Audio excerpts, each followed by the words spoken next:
Target, partenaire de l'équipe de France olympique, vous présente.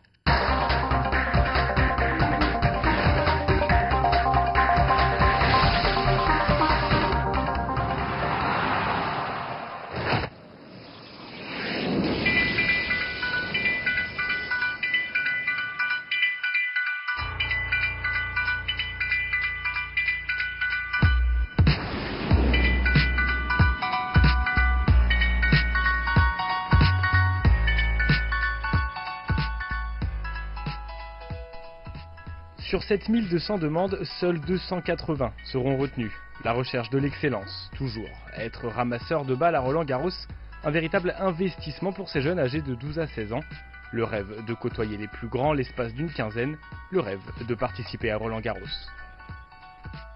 C'est génial. Ça serait un moment magique parce que déjà voir tous les grands joueurs. C'est super, c'est un tournoi du Grand Chelem, c'est Roland-Garros, c'est un peu magnifique quoi. Je sais pas comment dire, mais c'est super. Et puis ce serait un moment inoubliable en fait.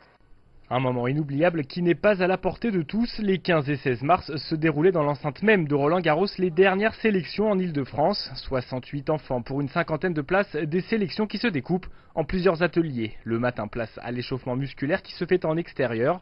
Léger footing, étirement puis quelques exercices. Une demi-heure plus tard, on entre sur les cours et là les tests peuvent débuter. Les 68 enfants sont divisés en petits groupes encadrés par d'anciens ramasseurs de balles. Équilibre, vitesse, endurance ou réflexe, ces premiers tests sont une manière d'évaluer les futurs ramasseurs sur leurs compétences physiques. Car une fois sur les cours, les ramasseurs doivent avoir toutes ces qualités pour servir au mieux les champions. Les joueurs le disent, ils sont très efficaces, ils sont très rapides, ils répondent pratiquement à tous les besoins du joueur. Quand un joueur a besoin de quelque chose, il sait que le petit il a été briefé là-dessus, il va répondre aux besoins des joueurs. Donc il y a ça, et la discipline, c'est des enfants vachement motivés, donc ils se donnent à fond. Donc il n'y a pas de la désorganisation, ils sont bien organisés. Après les différents tests, place au gros du travail, l'entraînement en situation de match.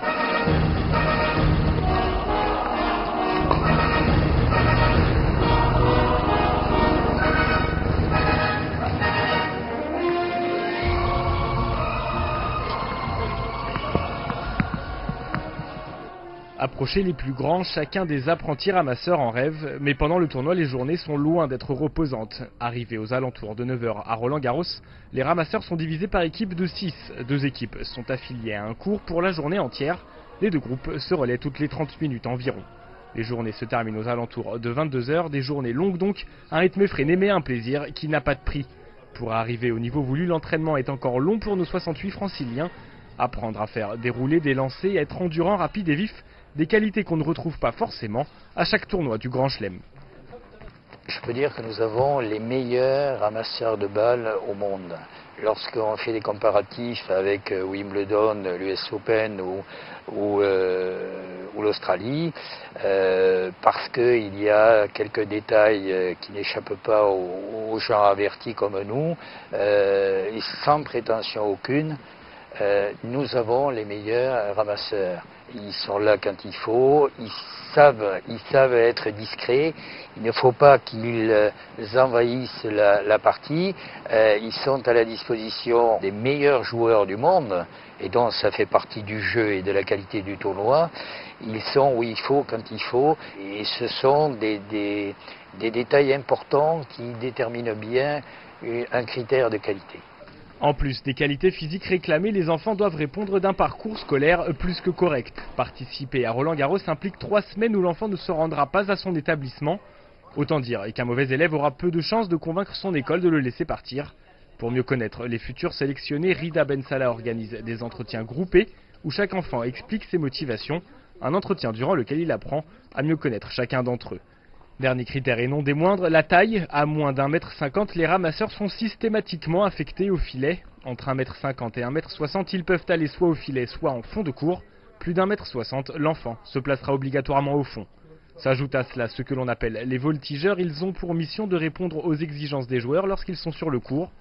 Enfin, pour les plus costauds, ils seront généralement nommés chefs de balle et auront donc la responsabilité des balles présentes sur le court. Au moment d'achever le week-end, aucun ne sait encore s'il sera sélectionné ou non pour la compétition reine. Quelques déçus certes, mais beaucoup d'heureux qui auront la chance, entre le 25 mai et le 8 juin prochain, d'accomplir un rêve de gosse.